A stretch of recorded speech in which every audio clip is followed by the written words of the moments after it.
મિત્રો, ધોરણ 7ના કાલના વિડીયોમાં તમે વિભાજનનો ગુણધર્મ સમજી ગયા. તો કે વિભાજનનો ગુણધર્મ દ્વારા તમે સરળતાથી ગુણાકાર કરી શકો છો. તેમજ આપણે કાલે ડાબી બાજુ અને જમણી બાજુ એટલે કે ડાબી બાજુ અને જમણી બાજુને ઇક્વલ ટુ કરતાં શીખ્યા કે બંનેનો સરખો જવાબ હોય તો કે જ્યારે બંનેનો સરખો જવાબ હોય ત્યારે તમે ડાબા બરાબર જબા કરતા હતા. તો આપણે એક રકમ પણ જોઈ હતી કે 16 ગુણ્યા 10 પ્લસ 2, તો એનો જવાબ કેટલો આવ્યો હતો? તો કે 16 ગુણ્યા 10 વત્તા 2, 16, 10 ને 2 12, તો 192 જવાબ આવ્યો હતો. એ જ રીતે આપણે જમણી બાજુ જોઈ તો કે જમણી બાજુમાં 16 ગુણ્યા 10 વત્તા 16 ગુણ્યા 2 રકમ હતી. તો તેને આપણે જોયું કે 16 ગુણ્યા 10 વત્તા 16 ગુણ્યા 2, તો 16 ગુણ્યા 10 160 અને 16 દુ 32, તો કેટલો જવાબ આવ્યો હતો? 192 જવાબ આવ્યો હતો. તો મિત્રો, આપણે જોયું કે ડાબી બાજુ અને જમણી બાજુ બંને બાજુએ જવાબ સરખો છે, એટલે કે ડાબી બાજુ બરાબર જમણી બાજુ છે. તો આપણે લખ્યું હતું કે ડાબા બરાબર જબા. પરંતુ જો આ બંને બાજુએ જવાબ સરખો ન આવે તો કે શું લખવાનું હતું? તો કે ડાબા નોટ ઇક્વલ ટુ જબા, એટલે કે ડાબી બાજુ નોટ ઇક્વલ ટુ બરાબર નથી, બરાબર કરીને એને ઉપર ક્રોસ કરવાનું છે, એને બોલાશે નોટ ઇક્વલ ટુ, એટલે કે ડાબી બાજુ બરાબર જમણી બાજુ નથી. તો મિત્રો, તમે આ રીતે ડાબી અને જમણી બાજુને સમજ્યા કે બંનેનો જવાબ સરખો લાવો તો ડાબા બરાબર જબા લખાય છે, અને જો સરખો ન આવે તો ડાબી બાજુ નોટ ઇક્વલ ટુ જમણી બાજુ, તેને શોર્ટમાં ડાબા નોટ ઇક્વલ ટુ જબા, એટલે કે ડાબી બાજુ જમણી બાજુ, જમણી બાજુ ડાબી બાજુ આખું ન લખવું એટલે એને શોર્ટમાં ડાબા નોટ ઇક્વલ ટુ જબા લખાય છે. ક્યારે? તો જ્યારે બંને બાજુનો જવાબ સરખો ન હોય ત્યારે. પરંતુ જો બંને બાજુનો જવાબ સરખો હોય તો ડાબી બાજુ ઇક્વલ ટુ જમણી બાજુ લખાય છે. તેમજ આપણે જૂથનો નિયમ સમજ્યા કે ભાઈ જૂથનો નિયમ છે તો 25 એક જૂથ હતું કે એક રકમ આપી છે, એનું એક જૂથ બનાવ્યું કે એ રકમ છે -25 ગુણ્યા 12 ગુણ્યા 4. તો એને તમે જોયું કે ભાઈ એક જૂથ બનાવી દીધું કે આપણને ઇઝી પડે ગણતરીમાં, તો કે 25 અને 4ને સાથે લાવી દીધા તો એ ગણતરી કરવામાં તમને સરળતા રહે છે.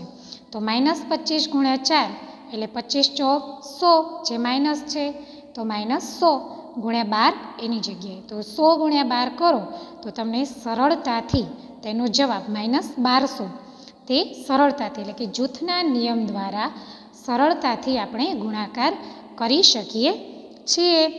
આપણે સરળ રીતે જોયું. એના સિવાય પણ આપણે જોયું કે વિભાજનનો નિયમ કે ભાઈ સંખ્યા છે કે 16 ગુણ્યા 12, તો એનું વિભાજન કરી દીધું. કઈ રીતે? તો કે 16 એમના એમ રાખ્યા અને 12ને વિભાજન કર્યું કે 10 વત્તા 2 કરો તો 12 થઈ જાય છે, તો સરળતાથી તે ગુણાકાર. તો 16ને 10 સાથે ગુણાકાર કર્યો અને પછી 16ને 2 સાથે ગુણાકાર કર્યો, 16ને 10 સાથે તો 160 અને 16 દુ 32, એને સરવાળો કરો, આ બંનેનો સરવાળો કરો એટલે 192 મળે છે. તો આ રીતે વિભાજન પણ જોયું. હવે મિત્રો, આપણે જોવાનો છે ગુણાકારનો ભાગાકાર. ગુણાકાર આપણે જોઈ લીધા. હવે તો કે ભાગાકાર સમજવાનો છે.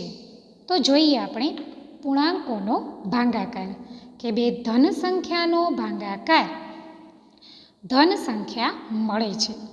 બે ધન સંખ્યાનો ભાગાકાર ધન સંખ્યા મળે છે. દાખલા તરીકે તો કે 12 ભાગ્યા 4, 12 ભાગ્યા 4 કરો છો તો બરાબર કેટલો જવાબ મળે છે? તો +3, એટલે કે બે સંખ્યા ધન છે કે બે ધન સંખ્યાનો ભાગાકાર ધન સંખ્યા મળે છે કે 12 ભાગ્યા 4 કરે તો 4 તરી 12, આ રીતે 12 ભાગ્યા 4 તો 4 તરી 12, જે ભાગાકાર તમે આગળ શીખી ગયા છો, તો એ ધન મળે છે. એક ઋણ અને એક ધન સંખ્યાનો ભાગાકાર ઋણ સંખ્યા મળે છે.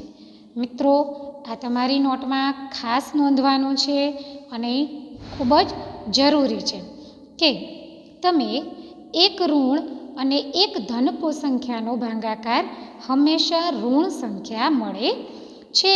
કે 12 ભાગ્યા -4 તો કેટલા મળશે? -3. કે જે તમને હંમેશા એક ઋણ અને એક ધન સંખ્યાનો ભાગાકાર કેવો મળશે? તો કે ઋણ સંખ્યા મળે છે. 2 ઋણ સંખ્યાનો ભાગાકાર ધન સંખ્યા મળે છે. ખાસ યાદ રાખો, 2 ધન સંખ્યાનો ભાગાકાર ધન સંખ્યા મળે છે. એક ઋણ અને એક ધન સંખ્યાનો ભાગાકાર ઋણ સંખ્યા મળે છે.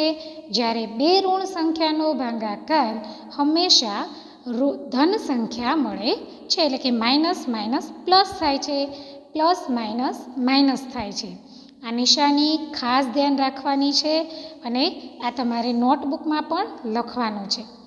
2 પૂર્ણાંકનો ભાગાકાર કરતાં હંમેશા પૂર્ણાંક સંખ્યા મળતી નથી.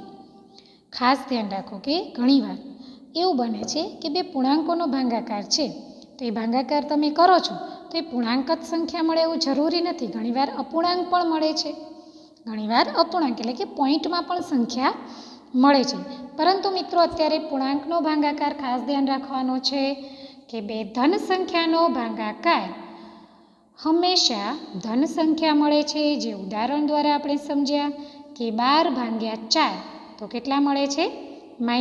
પ્લસ એટલે કે ધન 3 મળે છે.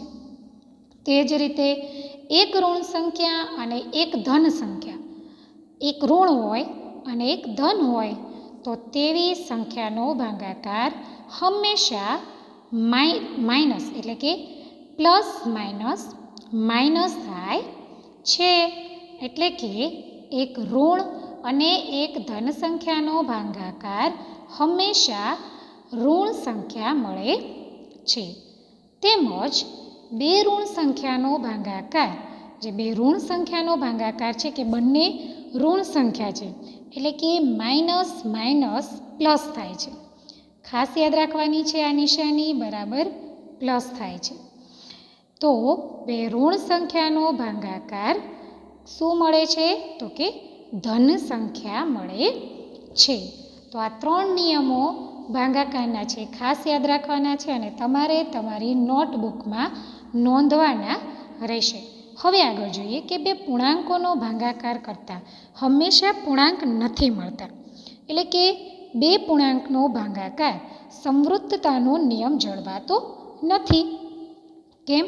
તો કે 2 પૂર્ણાંકને ઘણીવાર તમે ભાગાકાર કરો છો તો એમાં તમને અપૂર્ણાંક એટલે કે પોઈન્ટમાં જવાબ મળે છે. જેમ કે હું તમને એક ઉદાહરણ આપું છું કે 5 ભાગ્યા 3.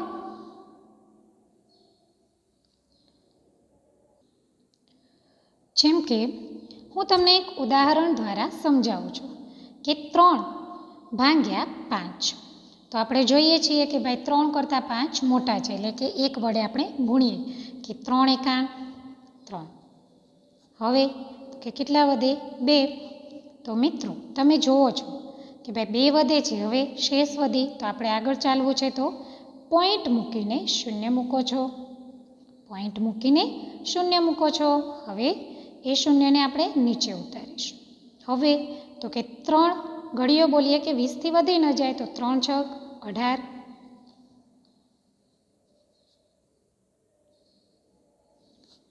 ફરી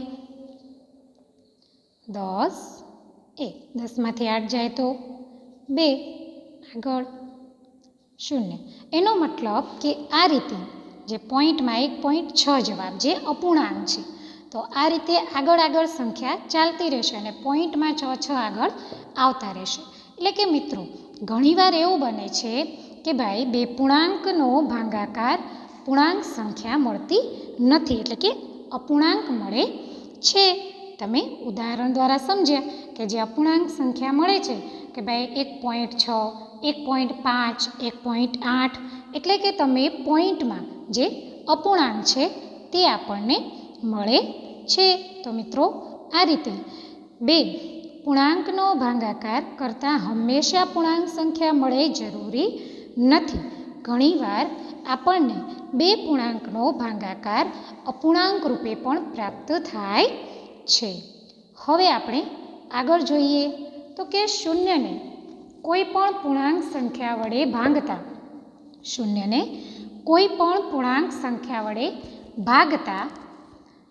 શૂન્ય પોતે જ મળે છે. આપણે આગળ પણ ધોરણ 5માં પણ સમજ્યા હતા કે કોઈ પણ પૂર્ણાંકને તમે શૂન્ય સાથે ભાંગો છો અથવા ગુણો છો તો એ શૂન્ય તમને પોતે જ મળે છે. તો કોઈ પણ શૂન્યને કોઈ પણ પૂર્ણાંક સંખ્યા સાથે ભાંગતા જવાબ શૂન્ય મળે છે. દાખલા તરીકે તો કે 0/5 ઉદાહરણ આપ્યું છે કે 0/5 તો કેટલા મળશે? શૂન્ય. એ રીતે આપણે એક બીજું ઉદાહરણ જોઈએ કે ભાઈ 0/15 તો પણ શૂન્ય. 0/20 તો પણ શૂન્ય. એટલે કે કોઈ પણ સંખ્યા તમે લઈ શકો છો, પછી એકમ હોય, દશક હોય, 1000, 10,000, 100, કોઈ પણ સંખ્યા એને તમે જ્યારે શૂન્ય સાથે ભાંગો છો ત્યારે શૂન્ય ન ભગાય અને તે ન ચાલે તેને શૂન્ય જ મૂકવામાં આવે છે. એટલે કે કોઈ પણ પૂર્ણાંકની વાત આપણે કરી કે ભાઈ શૂન્ય જ મળે છે. હવે આગળ જોઈએ કે કોઈ પણ પૂર્ણાંક ધન હોય કે ઋણ હોય. કોઈ પણ પૂર્ણાંક, હવે શૂન્યની વાત તો આપણે સમજી ગયા કે ભાઈ શૂન્ય સાથે જ્યારે ભાગાકાર કરવામાં આવે તો આપણને શૂન્ય જ મળે છે. પરંતુ હવે જોઈએ પૂર્ણાંક 1. તો 1 સાથે જ્યારે કોઈ પણ ભાગાકાર કરવામાં આવે છે કે કોઈ પણ પૂર્ણાંક ધન હોય કે ઋણ હોય, પરંતુ તેને 1 વડે ભાગાકાર કરતાં તે જ પૂર્ણાંક પાછો મળે છે. તે જ પૂર્ણાંક જે છે તેનો તે જ પૂર્ણાંક આપણને પાછો મળે છે. દાખલા તરીકે તો કે 4/1. 4/1 તો કેટલા થશે? તો કે 4ને 1 સાથે ભાંગો તો સંખ્યા જે છે તે જ તમને પાછી મળે છે. એટલે કે જે પૂર્ણાંક છે તે જ આપણને પાછો મળે છે. જેમ કે બીજું એક ઉદાહરણ છે તો કે -3/1 તો તેમાં તો કે -3 મળે છે. તો કે -3/1 એટલે કે 1 વડે કોઈ પણ સંખ્યા લો જે માઇનસ હોય કે પ્લસ હોય, ધન હોય કે ઋણ, માઇનસ પ્લસ એટલે કે ધન હોય કે ઋણ હોય, પરંતુ તે જ સંખ્યા આપણને પાછી મળે છે.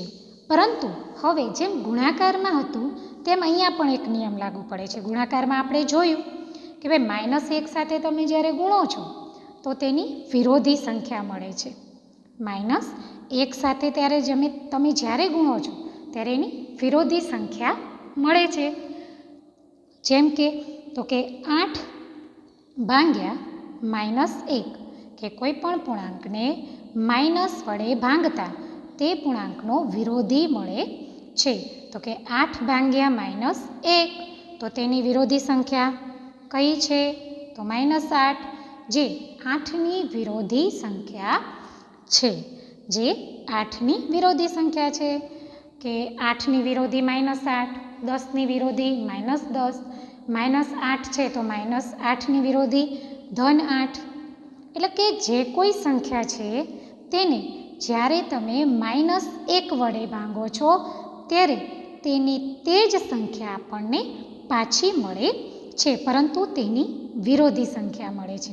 જ્યારે ધન 1 વડે ભાંગો છો ત્યારે જે સંખ્યા છે તે જ મળે છે, પરંતુ જ્યારે તમે માઇનસ વડે તેનો ભાગાકાર કરો છો -1 વડે ત્યારે તેની વિરોધી સંખ્યા જે છે તે આપણને મળે છે. જેમ કે તમે જુઓ છો કે -13/-1 તો -13ની વિરોધી સંખ્યા ધન 13, તો તે આપણને મળે છે.